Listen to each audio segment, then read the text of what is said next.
So, kamusta mga idol? Barangay Ginebra updates tayo at napakaganda po ng ating pag-uusapan ngayon. Pero bago tayo magpatuloy, isang tulong lamang po na like bilang suporta sa ating YouTube channel.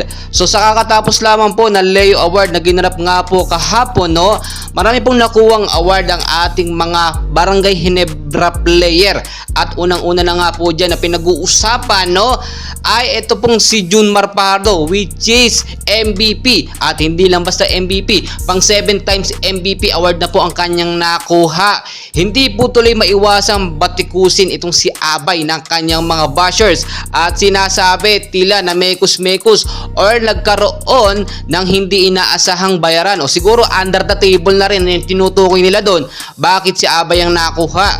At ang sinasabi ng ilan, hindi na nabigyan ng pagkakataon ng ibang mga player po sa PBA na makakuha ng award. Lagi na lang daw po si Abay. Well guys, kung i-check nyo naman talaga ang qualification ni Junmar Fajardo, pasok naman talaga siya bilang isang MVP. Marami na po siyang napatunayan at hindi niya po pinapabayaan ang kanyang standard sa paglalaro. 'Di ba? Kung makikinato po ninyo, kung napanood po ninyo yung FIBA World Cup pa lang ay talagang napapatunayan na may ebidensya na deserve ni Abay o ni Junmar Fajardo na makakuha po ng MVP award. Marami din nagsasabi tila nga daw po hinakot na lahat ng Barangay Ginebra ang magagaling na player.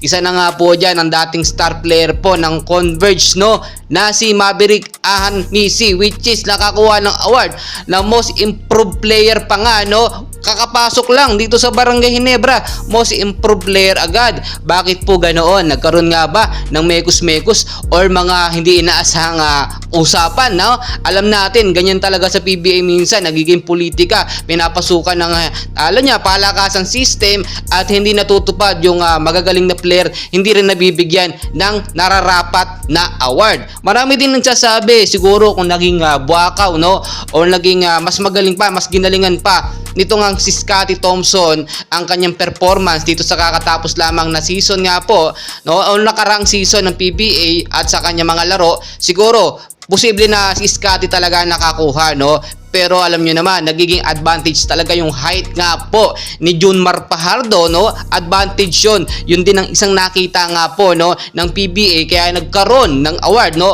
or naging pang 7 times MVP itong si Junmar Fajardo. So sa mga nagsasabi bakit nga daw po ba hinahakot lahat ng Barangay Ginebra ang magagaling na player, guys, hindi naman po lahat dyan magagaling. Natitrain lang yan ng mabuti at depende po yan sa head coach. Kung magaling po ang head coach, kahit hindi naman kagalingan ng mga player, nagiging magaling po sila. Si Coach Tim Con, alam nyo naman, inaalagaan niya po ang kanyang mga player.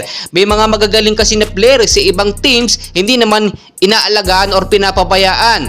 Gaya naman minsan ng malalaking sahod or pera, hindi naman pinagbibigyan. Sa Barangay Ginebra kasi, kapag deserve po ng isang player o magaling na player na mabigyan naman ng sapat na sahod or salary, no, buwan-buwan, binibigyan po yan ng Barangay Ginebra, hindi po nila yung pinapabayad. So hindi po umaalay sa Barangay Ginebra ang magagaling na player.